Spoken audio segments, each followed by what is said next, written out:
How you doing, everybody? I am J Enterprise. This March of the Kings video is about the most heartbreaking deaths in the history of Godzilla.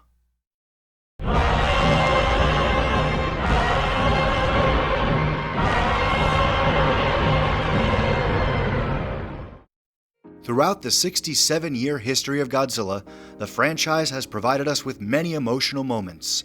Ones that have caused laughter, joy, confusion, and there have also been plenty of moments that have tugged at our heartstrings as well, most of them involving the passing of a beloved character.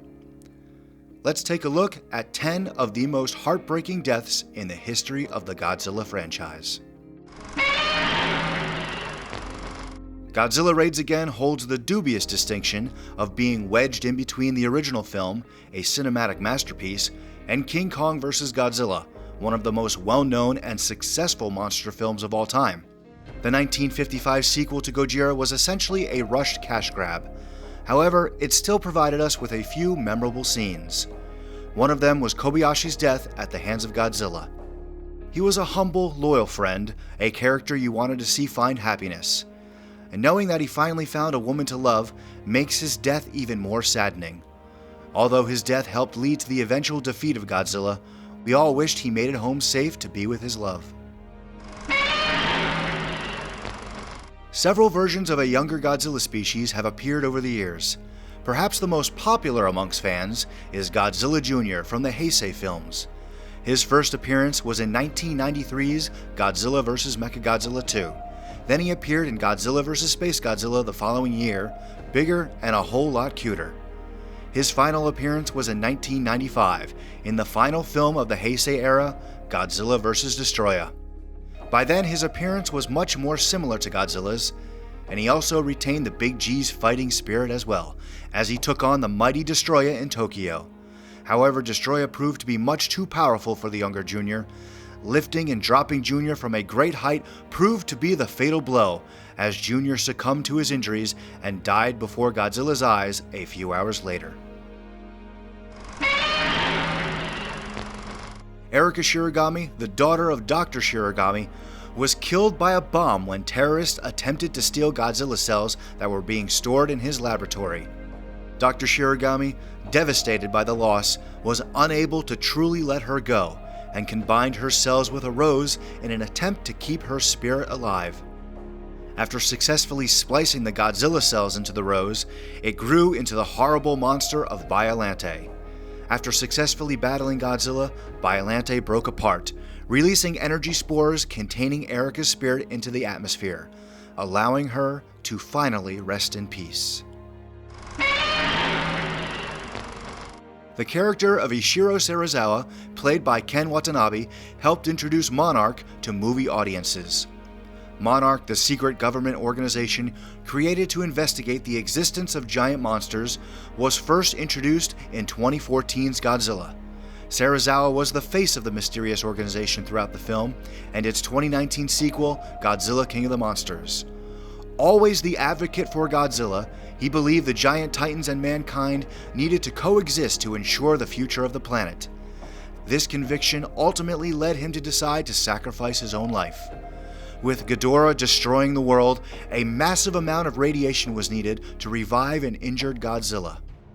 The only option was to hand-deliver a nuclear warhead and set it off in the vicinity of the King of the Monsters. Serizawa volunteered, choosing the greater good over his own existence.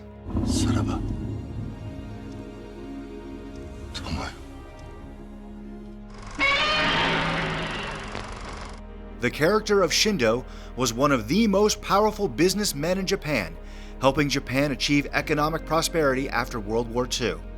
None of that would have been possible if Shindo was killed by Allied forces on Lagos Island. He was able to avoid capture or death when a mysterious dinosaur scared away the US forces. Ironically, this was the very dinosaur that would eventually mutate into Godzilla, tearing down the cities of Japan that Shindo helped rebuild after the war.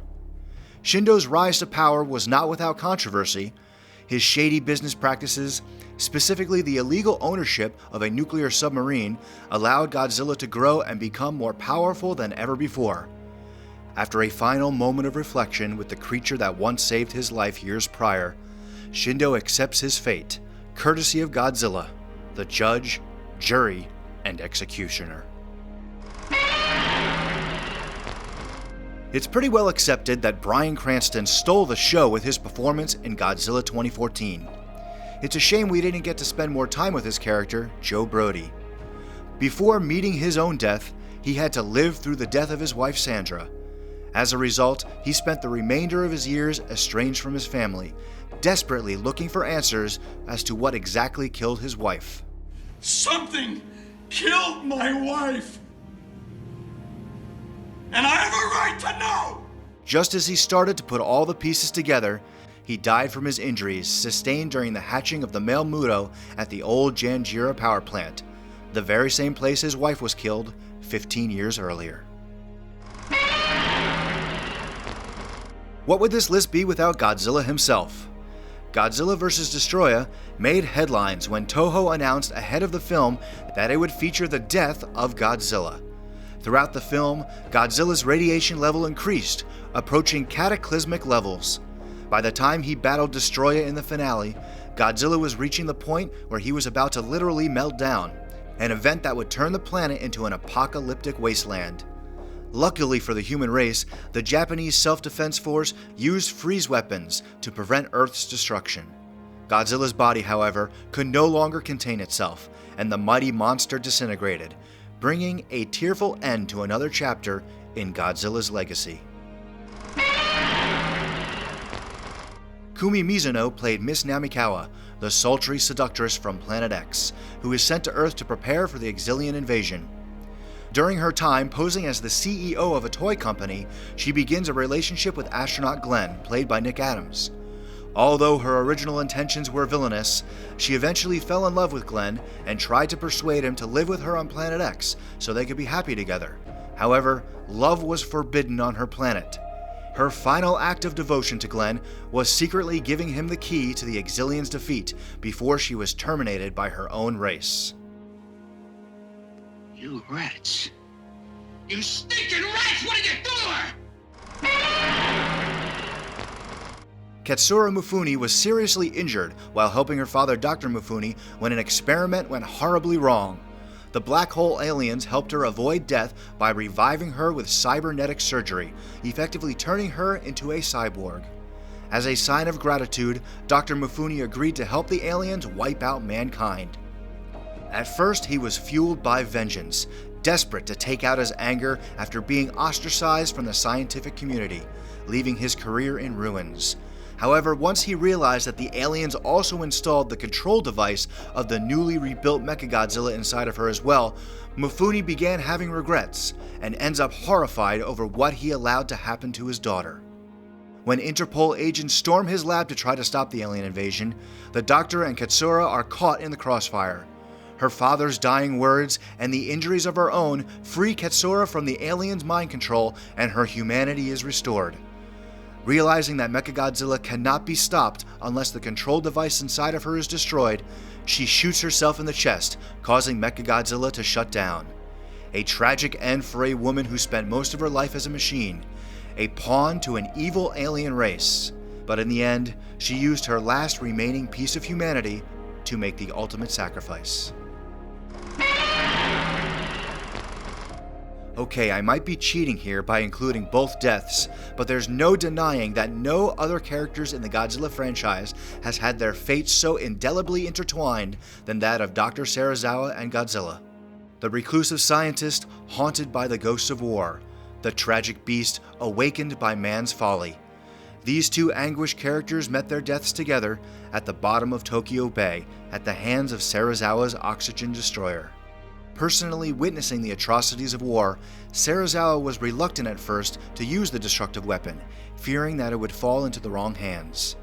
Torn by the fact that his future arranged bride had fallen in love with someone else, and realizing that for as long as he was alive, the knowledge of the oxygen destroyer could be used to cause more terror, Serizawa accepted that the only way to ensure Godzilla was defeated and more people didn't suffer was to take the secrets of his powerful invention to the grave. Serizawa and Godzilla, their tragedies concluded together, both victims of man's destructive nature. In your opinion, what is the most emotional death in Godzilla history? Let me know in the comments down below. Take care, monster movie fans. Big thanks for watching. If you were entertained by this video, please show your support by liking and sharing, and be sure to subscribe for more Godzilla-related content as we count down the days to Godzilla vs. Kong.